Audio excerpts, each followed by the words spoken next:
everyone, and welcome to this panel discussion during today's Interrupt Digital event. The panel is titled Cloud-Enabled versus Cloud-Native Storage. What's the difference and why should I care? I'm Sue Troy, Editor-in-Chief of ITPro and I will be your moderator. On today's panel, we have a number of esteemed representatives of the storage world. We have Greg Schulz, founder of StorageIO, Alex McDonald, chairman of SNIA's Cloud Storage Technologies, and Dave Raffo, senior analyst for integrated systems and container storage at Evaluator Group. Welcome, everyone. Hello, Sue. Hi, Sue. Hi, Sue. Okay, so let's jump into the discussion. We're here today to talk about cloud-enabled or cloud-based storage and cloud-native storage, the distinctions between them and what IT needs to know about them. So the first question I'd like to put to the group is, what exactly do we mean by cloud-native storage? And is it the same thing as container native storage? So Greg, I will throw that question to you. Yeah, I mean, cloud native storage can mean several different things. It could mean storage that is just native to the cloud. You think AWS, S3, EBS, things like that, or Azure, Page and Block Blobs, different things like that. So they can mean different things as opposed to our traditional storage. Some would say, well, it's got to be software defined. Well, software can run in a lot of different places. Is it the same as containers? It doesn't have to be. It can be, but it doesn't have to be. They're better together. They go well together. And particularly as we're seeing containers evolving from this mindset that they have to be stateless, that containers are being used more and more for stateful and persistent type workloads, including database and other repositories. Then the storage, in particular that cloud and cloud native storage, that integration becomes even more and more important. Mm-hmm. And I know, Dave, you had sort of a different take on distinction between cloud native and cloud enabled storage. Well, at Evaluator Group, we consider cloud native and container native the same thing.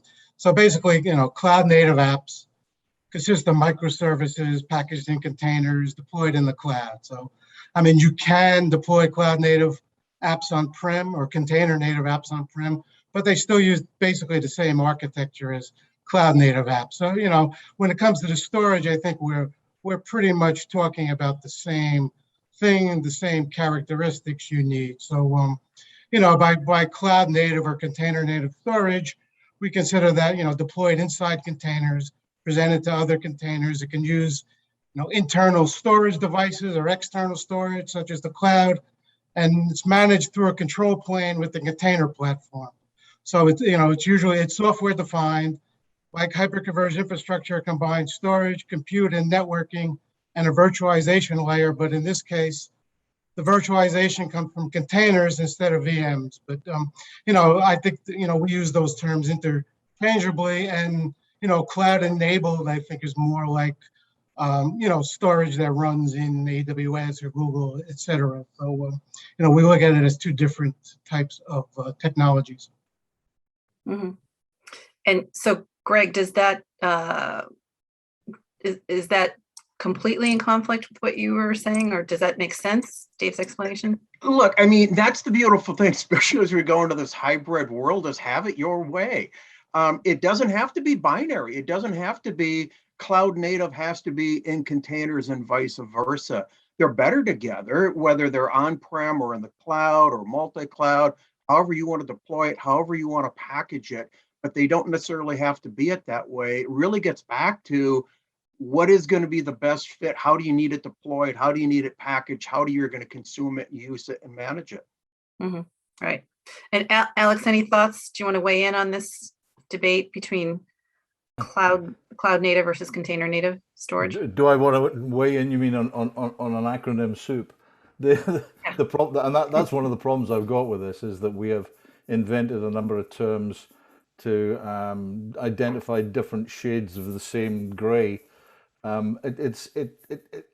It's tempting to say that cloud enabled is just storage, and that basically what we're doing is separating out the storage from the rest of the stuff that we need to make it work and run, the application, the software, the CPU, the network, etc., etc.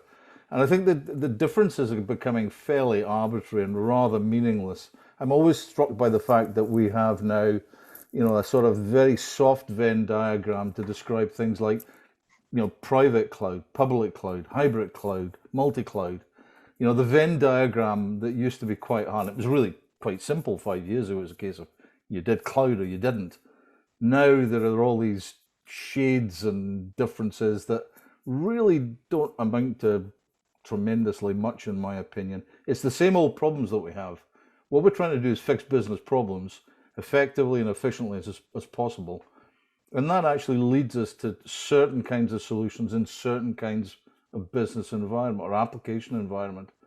And I think the difference is becoming fairly arbitrary now. The words are becoming a little, I think, less meaningful than they used to be.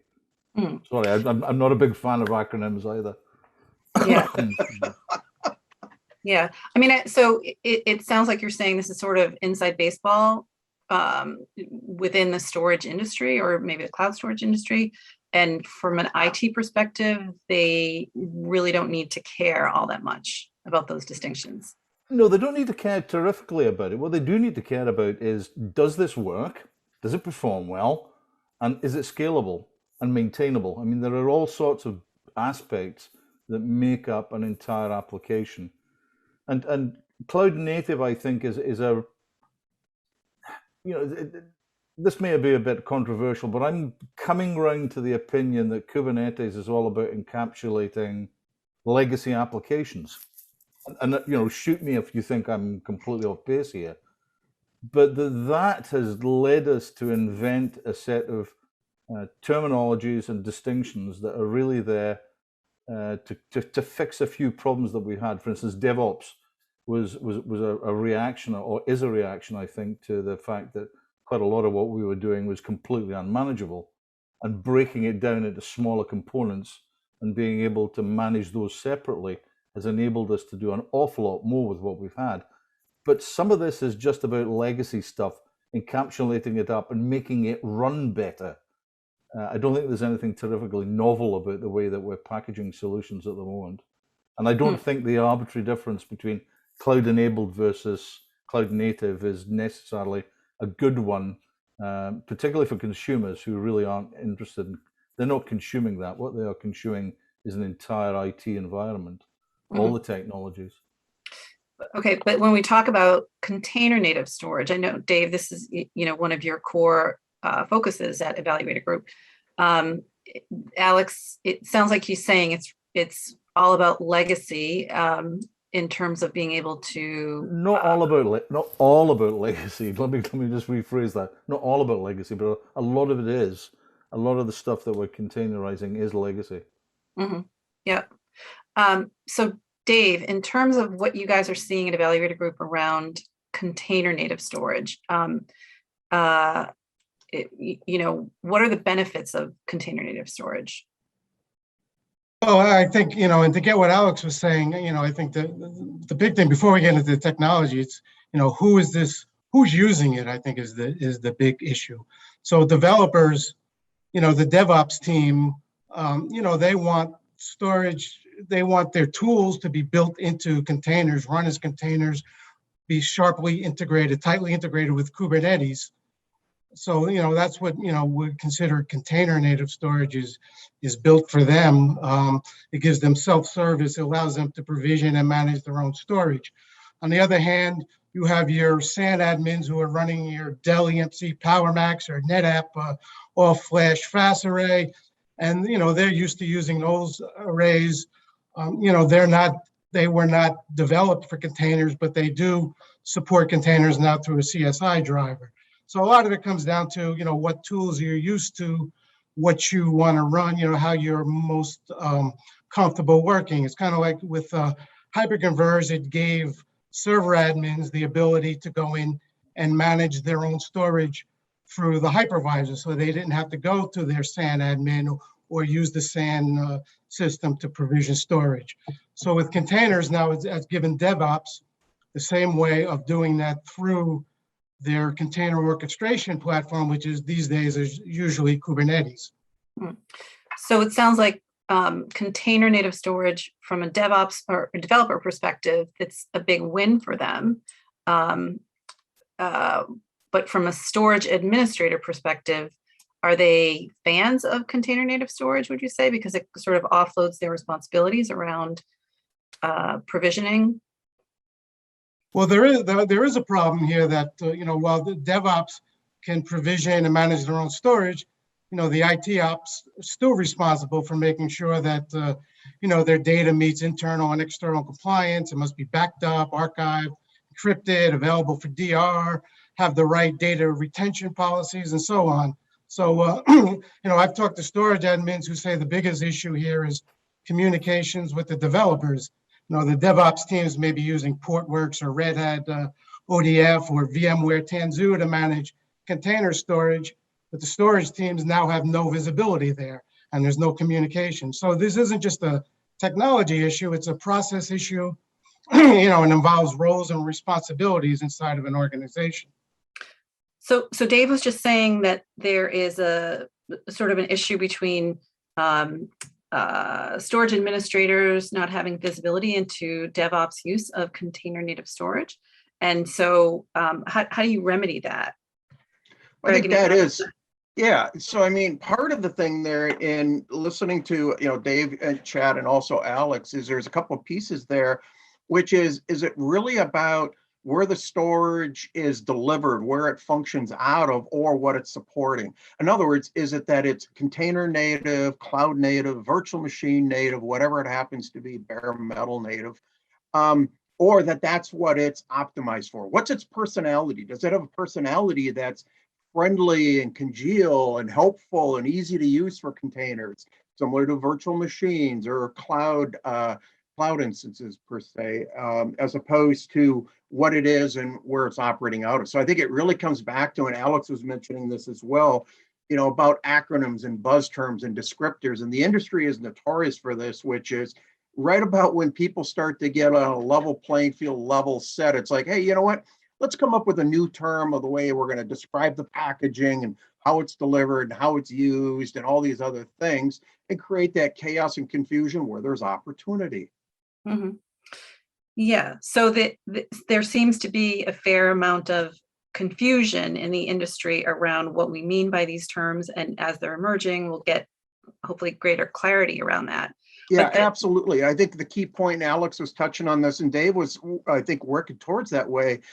In the end, it really comes back down to how is it being used? What's it being used for? What's its personality? I mean, you think about storage. Storage has a personality. Is it block, file, object, i.e. how it's accessed, but also how it performs. Is it, for bandwidth, or is it for latency? It's availability attributes, its capacity, the energy efficiency, the management. There's all these different aspects that go into the personalities of it that sometimes gets overshadowed in its, how it's packaged and how it's delivered, as opposed to what is it doing, what is it supporting.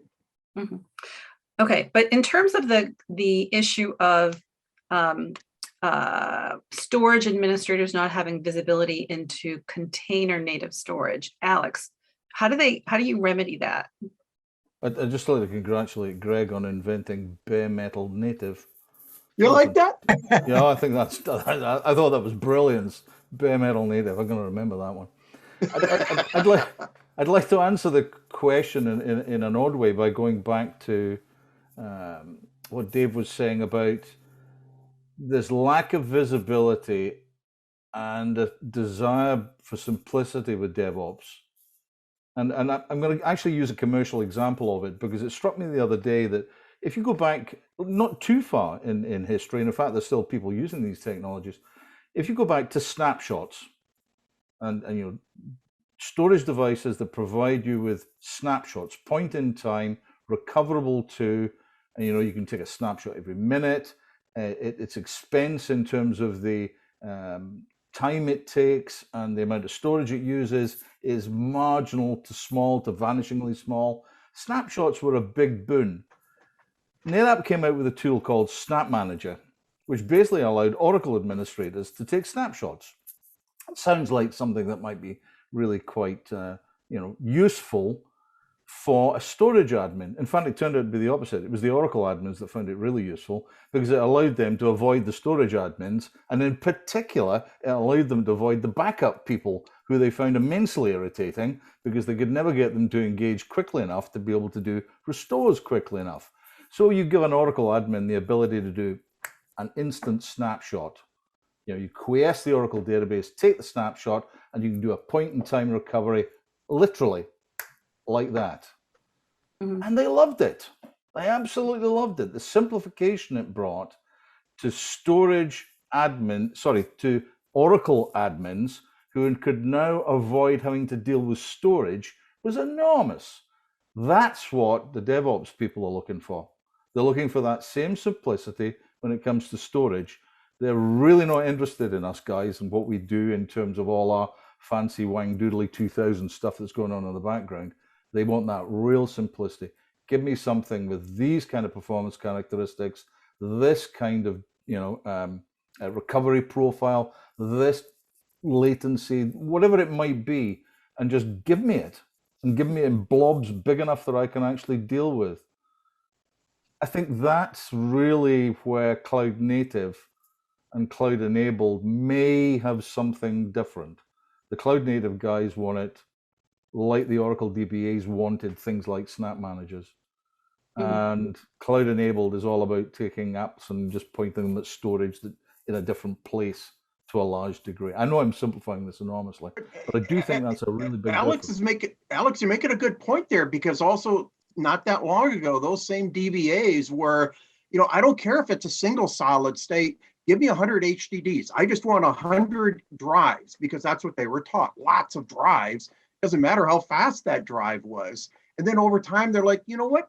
Maybe after you fooled them by creating that solid state into 100 LUNs or 100 virtual drives, they're like, maybe I could have just that one. In other words, it's about making it easy for them to do their job. Absolutely, yeah. But so there's a long history of like other practice areas evading storage, right? Trying to do workarounds to avoid having to work through the storage administrators. But there is, as Dave points out, that's great for DevOps, great for the administrators, but it means that there are problems for the storage administrators because they still don't have visibility into what they're doing. And I don't know if that's the case with the database example that you use. I mean, it does play, because whether it's database, whether it's a virtual machine, whether it's container, you pick where in the stack and what is being done. There is that visibility, and oftentimes it's here, carve this out and give it to somebody, let them shape it out. But part of it's a two-way, where whoever the storage people are servicing, they need to get that input better on what it is that they should be doing. How should they be doing it? And it shouldn't be about that control. It should be more about those teams, those different parts within the IT stack, working more and more together, having that visibility up and down the stack. Does the storage admin know what's going into those ORA files? No, they just see it as a big giant file. Where the DBA does. So at what point, how much visibility does that storage admin need versus working with the other teams? Yeah. So Dave, does that work with the storage administrator sort of just trusting these other, whether it's developers or database admins?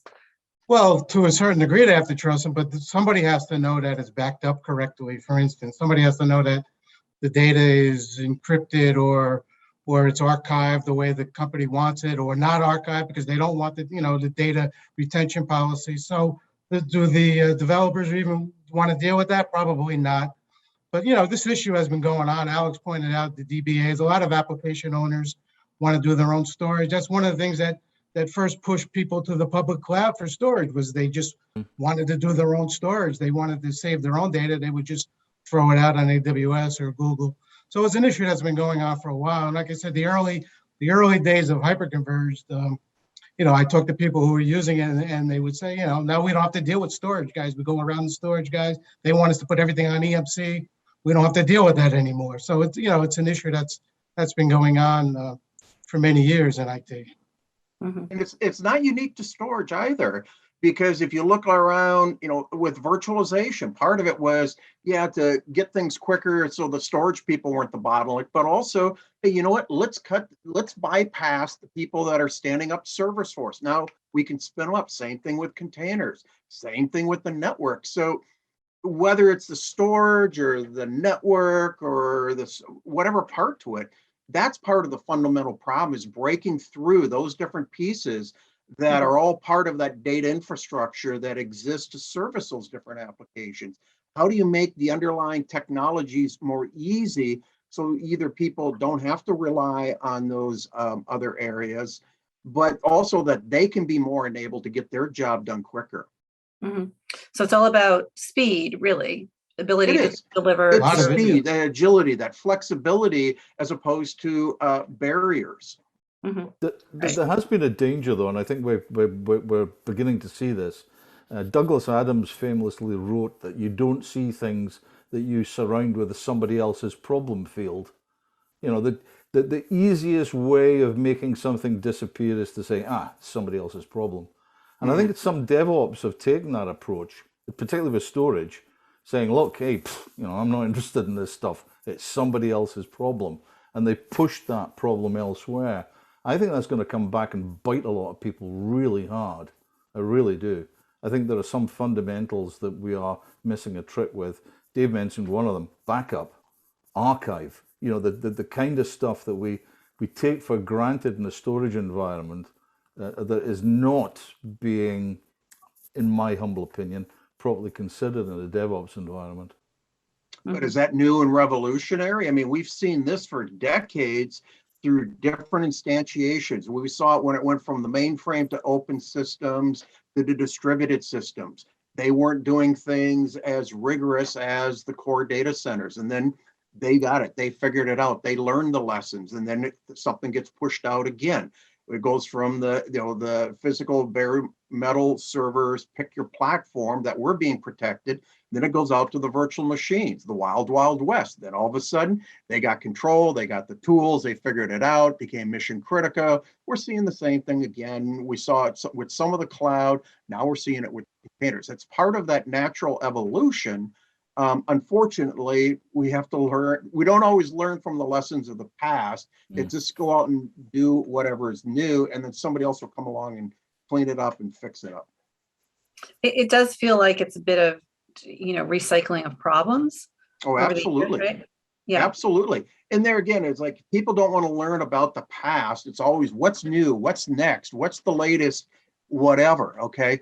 So, and that's part of that repackaging, is so that you can teach people, look, here are the lessons learned so you don't lose your data. Just do these basic things.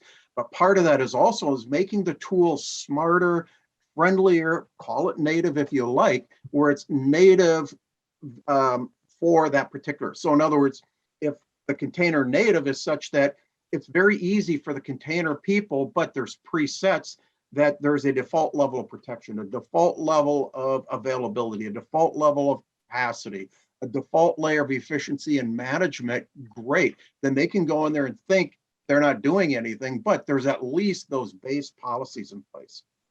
Guardrails. Yeah.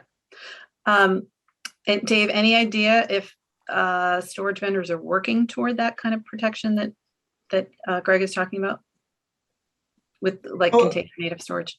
Well, I think almost every storage vendor, there's hundreds of CSI drivers. Almost every major storage product supports container storage interface, CSI, which allows their storage to be used with containers. But there are things you can't do. You lose some of the mobility, and it's not run right inside Kubernetes. So again, these are things that the developers aren't going to want to use, but the traditional storage people can use them.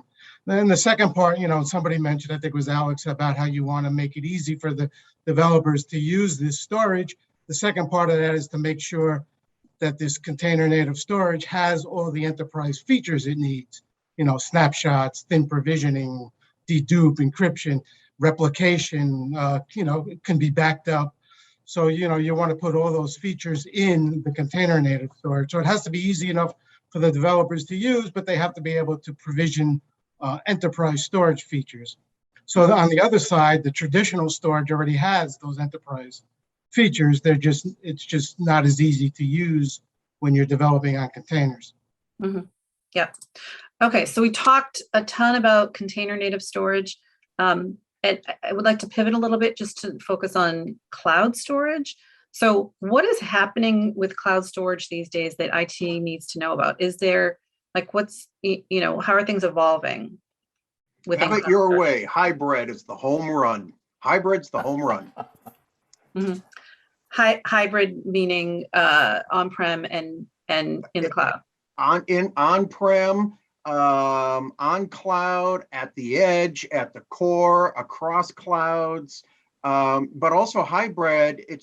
There's this myth that all cloud storage is object and object only, which is a myth. If you look at how a lot of the storage that gets consumed either within the cloud or from outside the cloud, there is a lot of it that's object or blobs, but so much of it is file-based. So files are very, very much alive. Files are grafted on top of objects. There's also a lot of blobs, and you see that like over at Microsoft within Azure. You've got object blob, or what we normally call objects, but blobs, but there's also page blobs where you've got that granularity that makes that transition from mapping, say, to memory, like a persistent memory, but also mapping it for virtual hard drives, which have more of that traditional aspect of things. So, and that's, again, this world in the hybrid, it can be a lot of different facets. It's about enabling the future to be re-architected, rebuilt, redeployed, however you want. But it's important to be able to pick up and lift and shift and leverage what you already have, regardless of where you want to deploy, out at the edge, at the core, on-prem, hybrid, across the clouds in different ways. And are vendors keeping up with this need for, hybrid, at the edge, multi-cloud, agility, all of that? Are there, okay. Yeah, I think the big cloud vendors are, and some of the big traditional vendors are also. Some of them have simply moved and ported their own storage stack to run them on a cloud, virtual machine, or on a cloud bare metal machine. There's this notion that bare metal servers went away. No, they didn't. They moved to the cloud. And how do you want to allocate it? Pardon? Yep. Bare metal native. Yay. There you go. Bare metal native and bare metal cloud. However you like it. Have it your way. Yep. I did promise that I wouldn't talk about computational storage, and I'm going to do so really quickly, because that is one of the things I think is going to be quite a driver. Data has, as everyone will tell you, it's got mass. It's difficult to move around. It's expensive to move around. It doesn't like being moved. And one of the things to do is to, a lot of data is born at the edge. Let's process it at the edge. And I think you're going to see an awful lot of computational work take place on what we could traditionally consider to be data collection points and data storage points, and not moving it to the center, but only moving consolidated information to the center. So I think that's going to be a big push as well. We're going to instead of thinking about cloud enabled, meaning storage, we ought to think about cloud enabled, meaning applications. The applications need to change. The applications need to get out to the edge, and that means the storage at the edge needs to be smarter and more different from the way that we traditionally think of, just simply storing a string of bytes and asking 5 years later for that string of bytes back and expecting to get it. There's a lot more we can do with our data when it's at the edge. Mm-hmm. No, that's a good point. On it. And moving the applications out there. And while you've moved them out there, you could be re-architecting. There's this race. Let's rebuild everything. Great if you got the time and the money, but let's get the apps out there. And what does that environment need to do? That whole data infrastructure, whether it's a hyper-converged or a stack, we're seeing that with AWS, with the Outpost, and Azure with the data box, and Azure Stack, and IoT. And there's one thing that everybody's forgetting about, and I just want to raise: security and privacy. Absolutely. Absolutely. This is a really big issue at the moment. The edge is a dangerous place, to be quite frank, and we're not thinking correctly about it. And we never have thought correctly about it. Security and privacy are really big issues. That's a good point. And again, the edge is not new. We just call it the edge now, or fog, or whatever the latest buzz term is. But for many of us, we've known it as that former remote site, or that departmental, or that work group, or that detached, whatever it was. So learn from that. So security was the original concern, right? When the public cloud first came out, everybody said, is it going to be secure? And that problem seemed to be solved for years, but now security is front and center due to all the cybercrime. But, you know, hybrid cloud, it's not an acronym, but it's become one of those terms that now describes almost everything. You know, try to talk to a storage vendor for a half hour and have them not describe their products as hybrid cloud, because as Greg was saying, you know, all the IT on-prem guys have their own public cloud, or so they say, and all the public cloud guys have the Outposts and the Anthos and the Azure stack that they're coming on-prem, and everybody's going everywhere. And there's just so many cloud options out there today that, you know, so you ask, where's the cloud evolving? Everywhere. Everywhere. Yeah, but Dave, if we're going to be talking with the vendors, then we have to change our lenses so that we can unpack and double click and then work our way to that industry leading, unique, first time revolutionary deployment. Oh my Of course, God. that's what I'm saying. And now hybrid is right up there with all those other terms. Exactly. There's also multi-cloud, the tendency for people to conflate multi-cloud with hybrid cloud, which makes me a little crazy, because they are distinctly different, right? At least I think of them as distinctly different. Not that we have to go down the multi-cloud discussion at this point. But okay, so we are going to need to wrap it up in just a couple of minutes. I guess I just want to give you guys, 30 seconds apiece. Is there anything else that IT needs to be thinking about in terms of cloud storage, container native storage? Alex. It's a journey.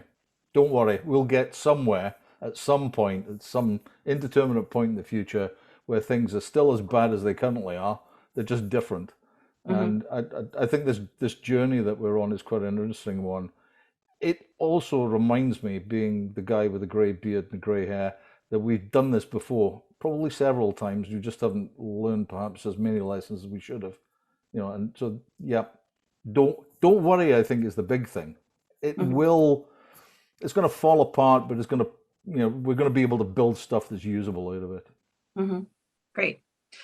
Dave, thoughts there? Yes, I agree with Alex that it's a journey, and you know, we all get there. Everybody is working on it. It's like any emerging technology, a new thing comes along, and everybody raises their hand and say, "Oh, I do that. Well, we've been doing that for years." They haven't, of course, but they're working on it. That means they're working on it, and they want people to believe they're doing it. But again, everybody is working on it. It is a journey, and you know, eventually these things always get solved. Great.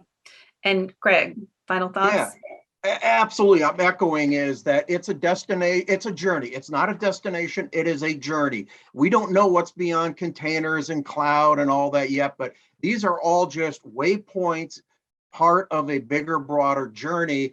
And start thinking beyond just storage, start thinking beyond just servers or networking. They all are a part of what are software-defined data infrastructures essentials. The blue book. How do you like that, huh?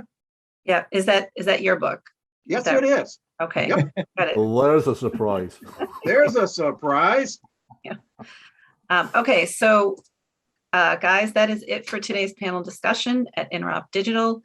Thank you guys for participating, and thank you, the audience members, for attending. Stay tuned for the rest of our programming, which continues in just a few minutes with a tech talk with IBM.